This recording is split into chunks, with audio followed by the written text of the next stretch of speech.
संसार हा जीवनातील असा गाडा आहे, यात दोन्ही चाक भक्कम आणि मजबूत हवेत. यात एक जरी चाक डगमगले ना तरी आयुष्य अपूर्ण राहतं. नवरा बायको हे एकमेकांचे साथी, एकमेकांना सुखदुःखात साथ देणारे भक्कम चाक असतात. संसार म्हणजे एकमेकांच्या प्रेमाने, विश्वासाने पुढे चाललेले चाक. यांनी एकमेकांचा आदरही ठेवला पाहिजे.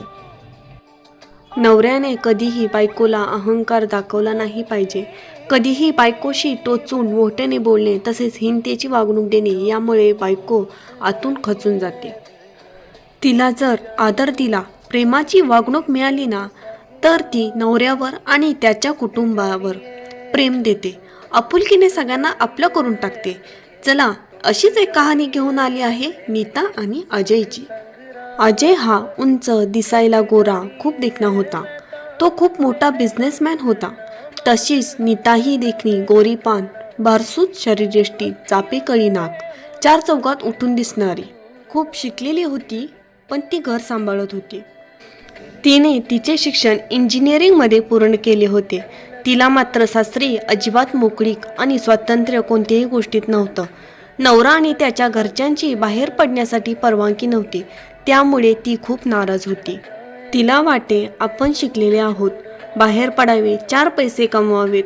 तसे तिने नवऱ्यालाही खूप वेळा बोलली. नवऱ्याचा एकच उद्देश, तो म्हणजे चूल आणि मूल एवढेच तिने सांभाळावे. त्यावरून तो तिला म्हणत, तुला काही कमी आहे का? 2 वेळचे जेवण, राहिला घर, कपडे मिळतायत ना? तिच्या घरच्यांचंही हेच म्हणणं होते. यामुळे लग्न करून तिला खूप पश्चाताप होत होता. पण काहीसा तिचा नाईलाजही होता. घरात बसून आणि सासूची किरकिर ऐकून तिला 4 भिंतीत राहणे असह्य वाटू लागलं होतं. त्यात सासूबाई सारख्या चिडचिड करत, नाकडोळे मोडणे, कामावरून सारख्या चुका शोधून काढणे. कितीही तिने सासूसाठी चांगलं करण्याचा प्रयत्न केला तरी तिच्याशी एक शब्दही कधी प्रेमाने बोलत नसे. तसाच तिच्या नवऱ्याचाही स्वभाव होता. कोणत्या ना कोणत्या कामावरून सारखा तिच्याशी किटकिट घालत. त्यालाही कधी 4 शब्द प्रेमाचे बोलता येत नव्हते. कामामुळे तो खूप कमी घरात असे. त्यामुळे तिला सतत वाटे, 4 पैसे कमवले तर आपल्याला या घरात किंमत मिळेल, जी किंमत अजूनपर्यंत कधीही मिळाली नव्हती. तिला स्वावलंबी आयुष्य जगायचं होतं. त्यातच तिला दिवस गेले. बाळ झाले की तिचं आयुष्यच बदललं. बाळडीला बघत बघत तिचे दिवस कसे जात आहेत हेही तिला कळत नव्हतं. बाळ 4 वर्षाचे झाले. दिवस किती पटकन गेले हेही तिला समजलं नाही. तिच्या बाळाचा आज बर्थडे होता. आज तिचे बाळ 4 वर्षाचे झाले. सगळ्या पाहुण्यांना तिने आमंत्रण दिले. बर्थडेची सर्व तयारी तिने स्वतःच्या हाताने केली. रुचकर मेजवानीचा बेतही तिने आखला होता. नीताने सर्व तयारी केली. त्यानंतर तिने स्वतःचं आवरलं. आज खूप दिवसातून तिने लाल रंगाची साडी तिच्या आवडीची नेसली होती. त्यावर लाल रंगाचा मॅचिंग क्लिप केसाला लावला होता. मोकळे सोडलेले केस तिच्या सौंदर्यात आणखीनच भर टाकत होते. ती खूप सुंदर दिसत होती. सासूने तिच्याकडे बघताच तिला निळ्या रंगाची साडी नेसायला सांगितली. लाल रंगाची साडी तिच्या माहेरकडून आलेली साडी होती. तिच्या आईने खूप प्रेमाने ती साडी घेतली होती. सासूला तिच्या माहेरकडील लोकांचा खूप राग होता. नीताचा लगेच चेहरा पडला. नवरा तिथे असूनही काही बोलला नाही. नीताचा पूर्ण बर्थडे पार्टीमध्ये मूड गेला होता. पण तोंडावर खोटं हसू आणत ती पार्टीमध्ये मिरवत होती. तिच्या बालपणाची तिची बेस्ट फ्रेंड स्नेहाही आली होती. स्नेहाला नीताकडे बघताच जाणवले नीता अजिबात खुश नाही. कारण बालपणापासून ती नीताला ओळखत होती. स्नेहा नीताशी बोलायला आली तेव्हा नीताला डोळ्यात अनावर झालेला तिच्या अश्रूंचा बाण फुटला. तिने स्नेहाला सगळं सांगण्यास सुरुवात केली. तिची या संसारात फक्त घुसमट होत आहे. तिला तिच्या मनासारखे जगता येत नाही. नवराही कसला सपोर्टिव्ह नाही.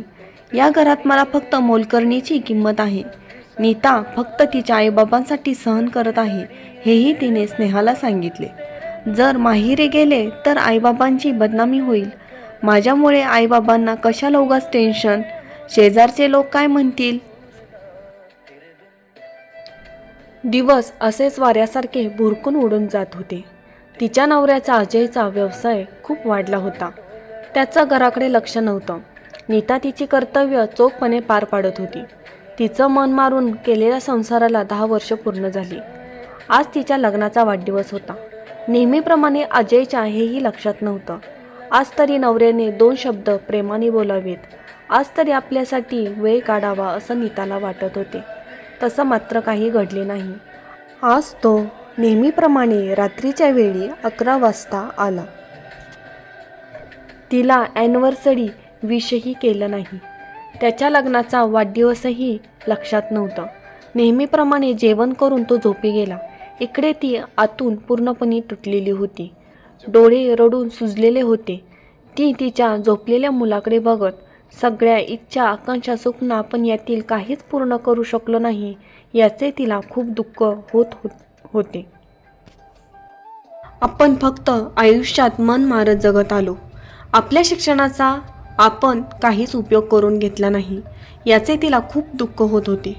दुसऱ्या दिवशी तिला 8 वाजता जाग आली. तिचं डोकं खूप जड झाले होते. तिच्या छातीत प्रचंड कळा येत होत्या. तसे तिने चहा घेताना तिच्या नवऱ्याला सांगितले. त्याने ॲसिडिटीची गोळी खा असं सांगून तो कामावर निघून गेला.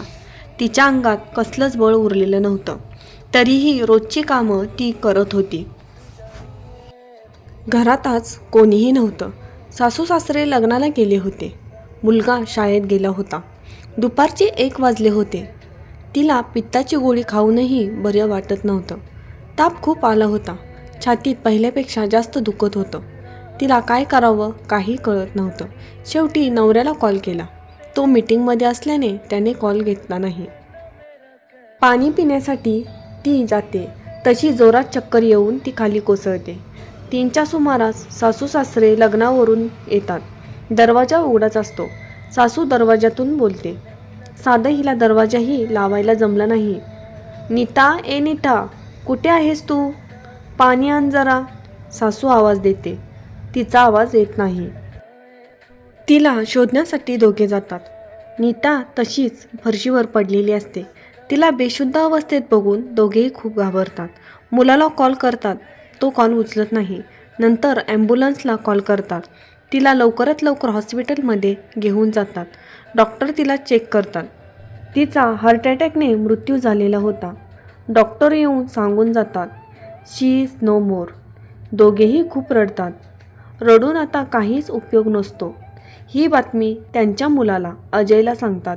तेव्हा त्यालाही बातमी ऐकून खूप मोठा धक्का बसतो.